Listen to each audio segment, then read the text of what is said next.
Chapter 4 रासायनिक बलगति,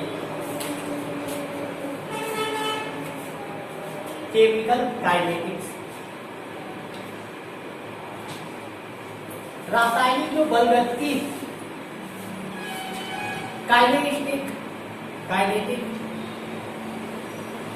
kinetic क्या बताता है? किसी भी चीज की क्या चीज? बिल्कुल सही है, गति को बताता है। अब यहाँ हमको रासायनिक बल गति यानी गति जो है, गति को हमको डिफाइन करना है। अब केमिस्ट्री में, रासायनिक विज्ञान में गति किस चीज का होता है? किसकी गति होती है?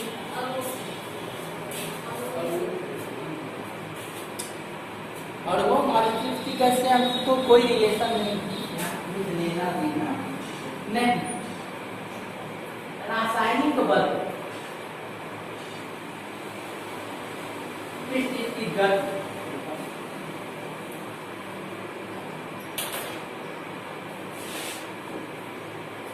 रासायनिक बल गति के अंदर करना है, किन चीज को पढ़ना है? उसने कहा कि गति, काइनेटिक का मतलब होता है गति या गति से, जाहिर सी बात है यहाँ हमको गति को चेक करना है, देखना है कि किसकी गति फास्ट है और किसकी गति स्लो। एक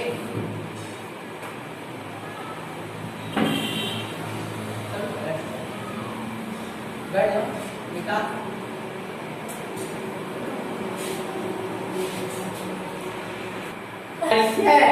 इंट्रोडक्शन, पहले इंट्रोडक्शन।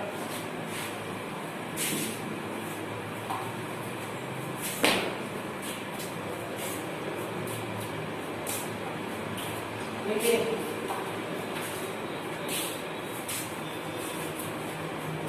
ब्रह्मांड में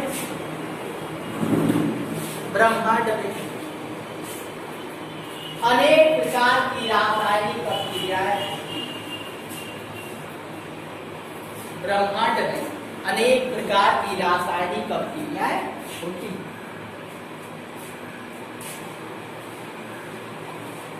इन अभिक्रियाओं में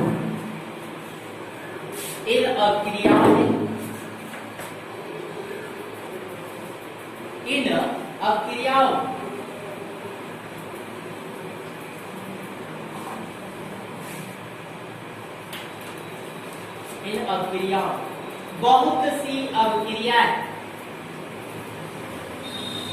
इन अभिक्रियाओं में बहुत सी अभिक्रियाएं तीव्र वेग से होती है।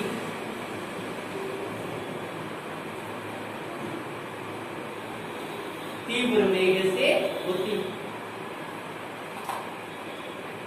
तथा बहुत सी अभिक्रिया, बहुत यानी कुल अनंत, इनफाइनाइट, बहुत सारी अभिक्रिया तथा बहुत सी अभिक्रिया बहुत मंद गति से होती है।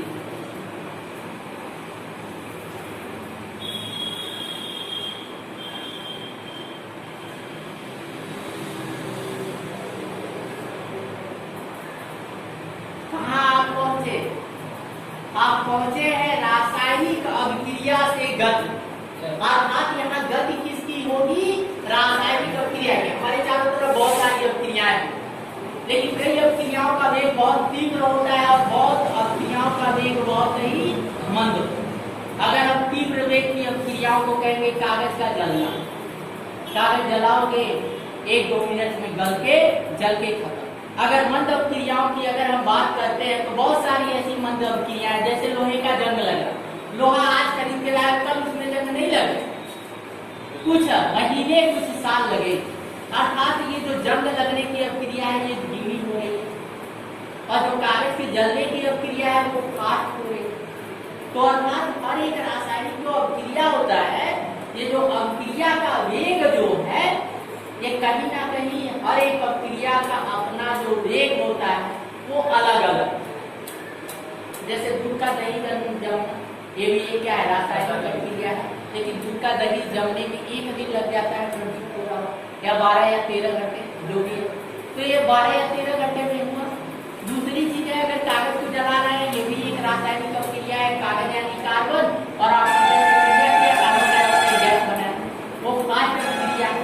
कई अभिक्रियाएं इससे भी फास्ट होती है, कई अभिक्रियाएं जो होती है इससे भी फास्ट होती है, बहुत तेजी से होती है। जैसे हम लोग जानते हैं कि नाभिकीय रिएक्टर में जो अभिक्रियाएं होती है कुछ ही समय में बहुत ज्यादा ऊर्जा वो देने, क्योंकि वहां अभिक्रिया का वेग लगातार बढ़ता चला।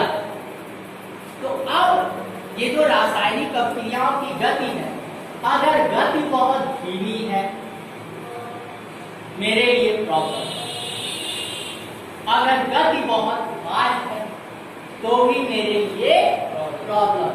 जैसे मान लो कि इसमें थोड़ा सा बता दे रहे हैं मंद और तीव्र गति में। जैसे हम लोग जानते हैं कि नाभिकीय रिएक्टर, और नाभिकीय रिएक्टर से हम लोग क्या करते हैं, विद्युत ऊर्जा का उत्पादन करते हैं।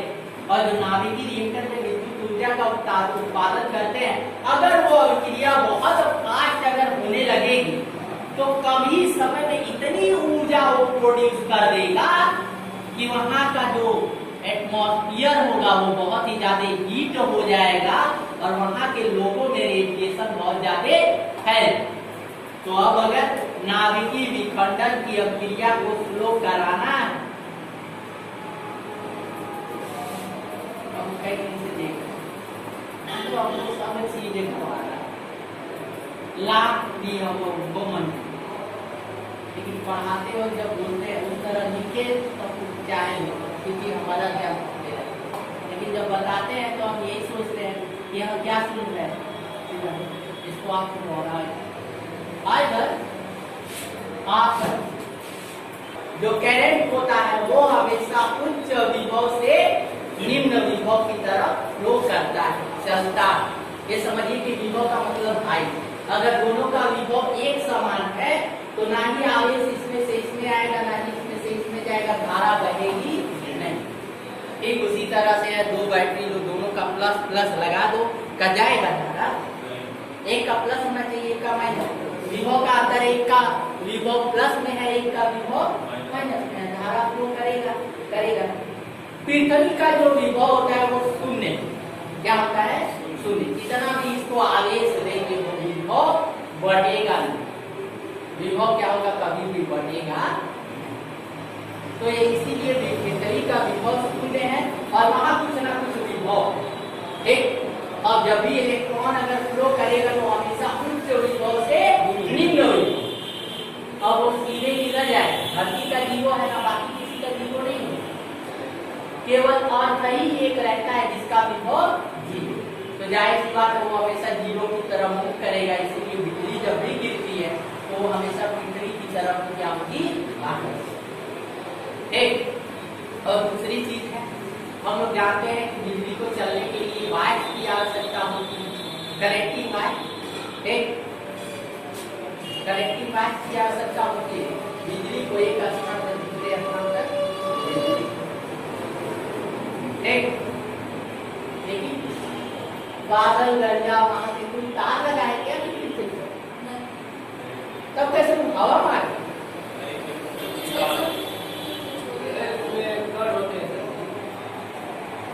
तार में भी तो इलेक्ट्रॉनिक चलता है और क्या चलता है, अच्छा तो मतलब तार यहाँ बैठे तक यहाँ करेंट आ यहाँ भी तो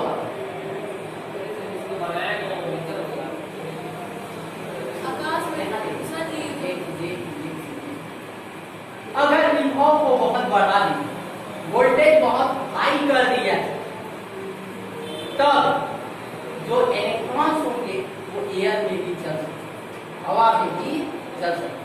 तो ठीक होता है, जो आपको देखोगे जो बाइक में जो प्लग लगता है, प्लग से पहले एक इतना बड़ा मशीन है, वो विभव को वोल्टेज को बहुत बढ़ा और उसका करंट जब लगता है ना बाइक का बहुत तगड़ा, आप कभी चेक किए बहुत तगड़ा, क्योंकि इसका विभव बहुत हाई, इतना हाई विभव होता है कि प्लग यहाँ और ये यहाँ, तभी वो उसको एयर में भी फ्लो करता और वही होता है उसका विभव। मैंने कहा कि उसका करंट बहुत हाई, विभव बहुत हाई, जाहिर बात है हाई है तो वो एयर में चल सकता है।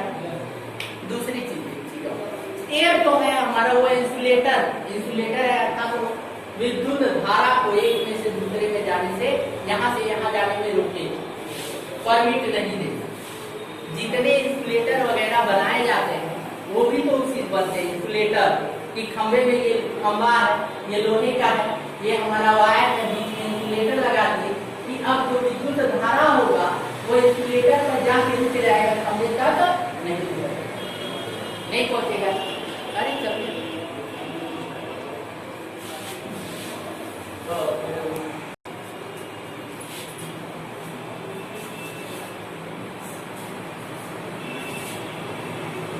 लिखिए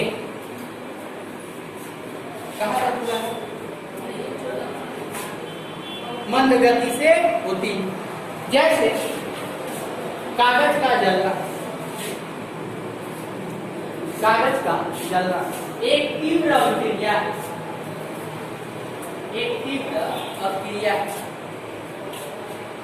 तथा लोहे में जंग लगना, तथा लोहे में जंग लगना एक मंद अभिक्रिया, एक मंद अभिक्रिया है। किसी भी रासायनिक अभिक्रिया की गति, किसी भी रासायनिक अभिक्रिया की गति, किसी भी रासायनिक अभिक्रिया की गति तथा गति को प्रभावित करने वाले कारकों, तथा गति को प्रभावित करने वाले कारकों का अध्ययन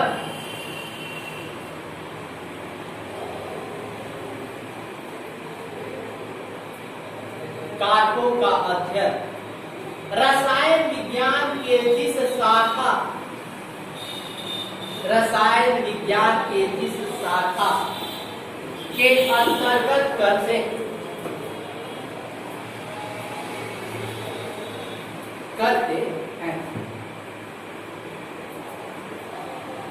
रासायनिक बल गति कहलाता है।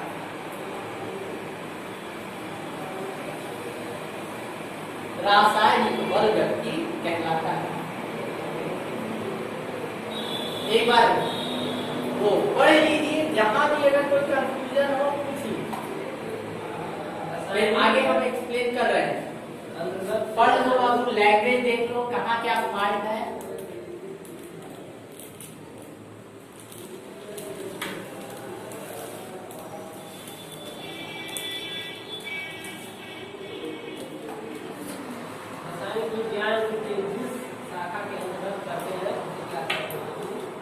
क्या है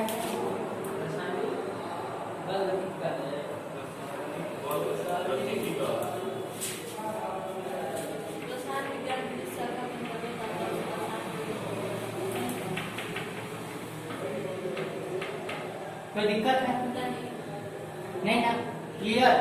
अब देखिए रासायनिक बल गति क्या है कि ब्रह्मांड यूनिवर्स बहुत सारी रासायनिक अभिक्रियाएं होती है। इन रासायनिक अभिक्रियाओं में बहुत सी अभिक्रियाएं तीव्र वेग से होती हैं, बहुत सी अभिक्रियाएं मंद वेग से होती हैं। ठीक? तो इन अभिक्रियाओं का जो वेग है तीव्र है, मंद है, और इन अभिक्रियाओं के वेग का निर्धारण, इसका वेग क्या है, प्लस वेग को प्रभावित करने वाले कारक। कभी कभी होता क्या है कि हमको कोई चीज प्रोड्यूस करना है, और प्रोड्यूस करेंगे कैसे? रासायनिक अभिक्रिया के अंतर्गत रासायनिक अभिक्रिया होगी और हमको चीजें मिलेगी, उत्पादन हमारा होगा, प्रोडक्शन होगा।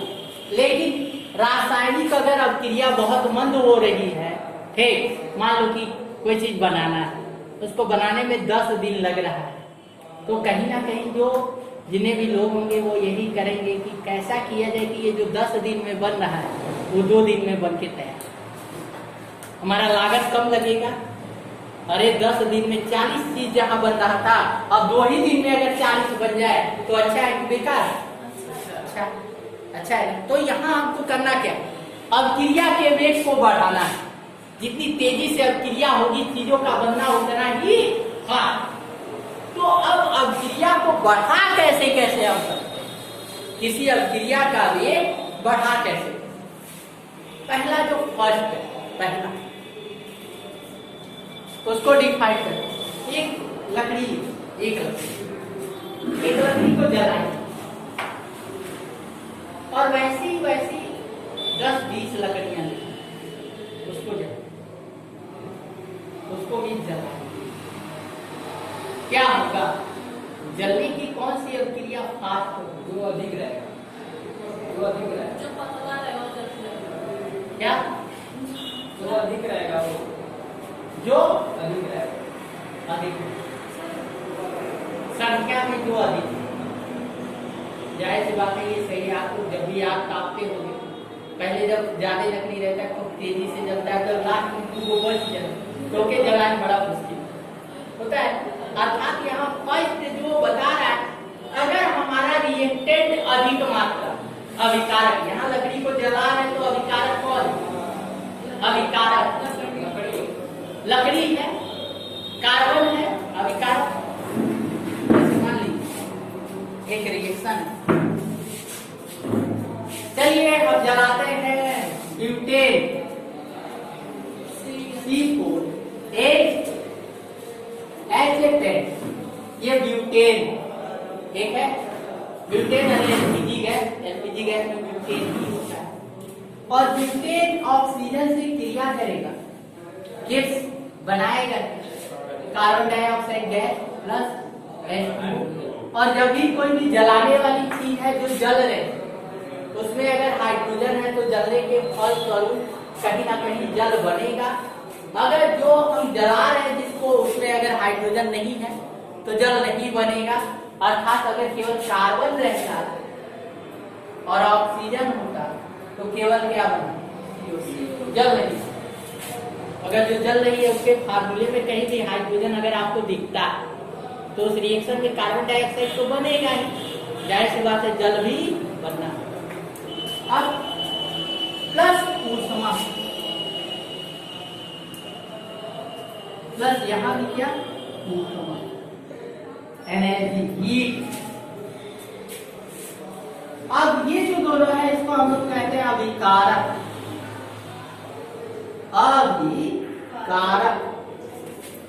और इसको कहते हैं उत्पाद। क्या कहते हैं? उत्पाद। इसको कहते हैं रिएक्टेंट, इसको कहते हैं प्रोडक्ट। ये भी हमारा रिएक्टेंट भी है,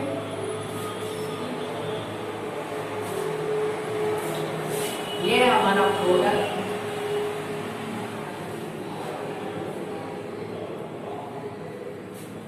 अब देखिए अभिकारक कितने? एक।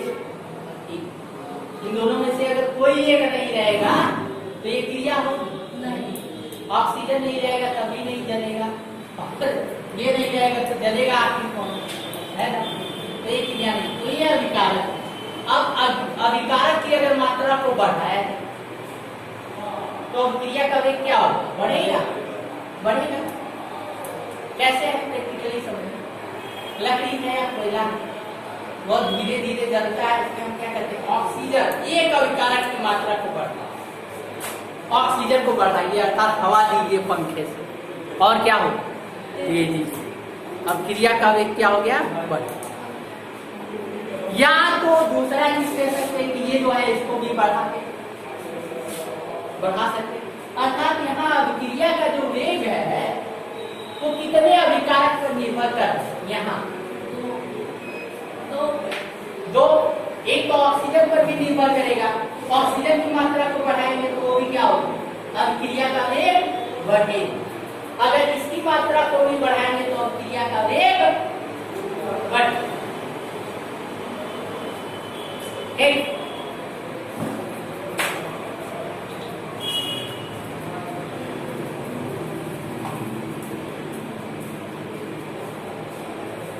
जरा ध्यान से देखिए, ये हम पहुंच गए, जानते हो कहाँ पहुंच गए? अब लास्ट पॉइंट पर पहुंच गए। इसको समझाते ये जो एग्जाम्पल है पूरा का पूरा वही चीज है। एंड जो है यहां से मिले,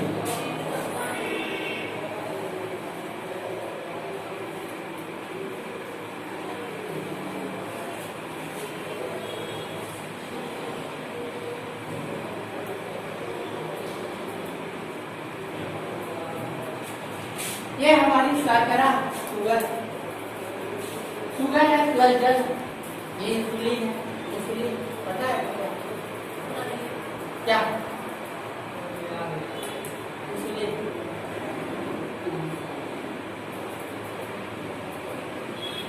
क्या है? इंसुलिन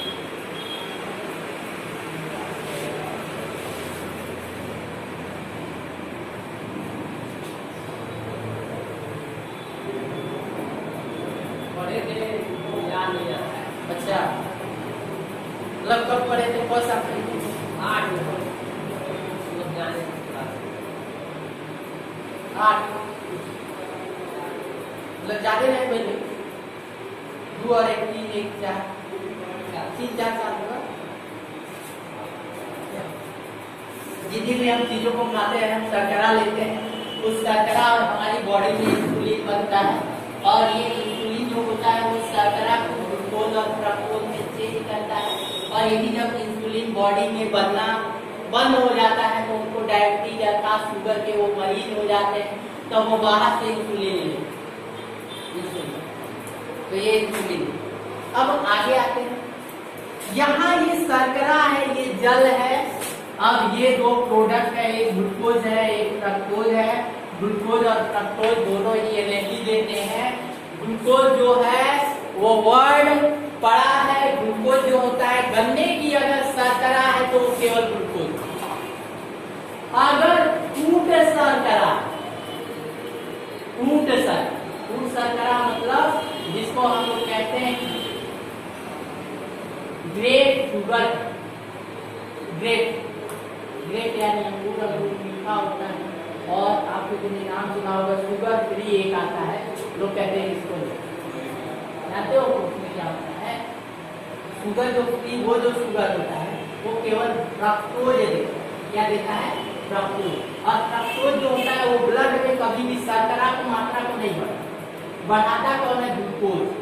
ग्लूकोज बढ़ा दे शर्करा की मात्रा।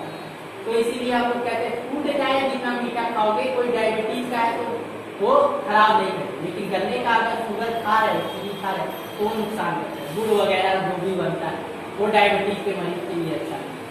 अब आते हैं, अगर ये जो रिएक्शन है, ये जो शर्करा है ये कन्वर्ट हो रहा है, ये भी एक रासायनिक अभिक्रिया है।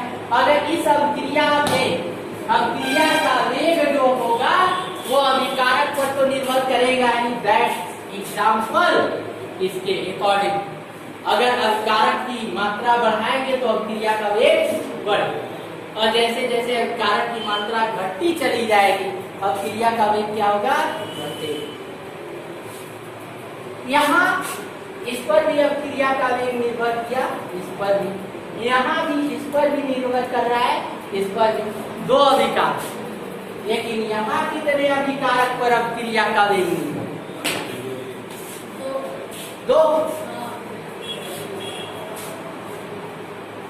दो है, दो पर निर्भर करेगा कि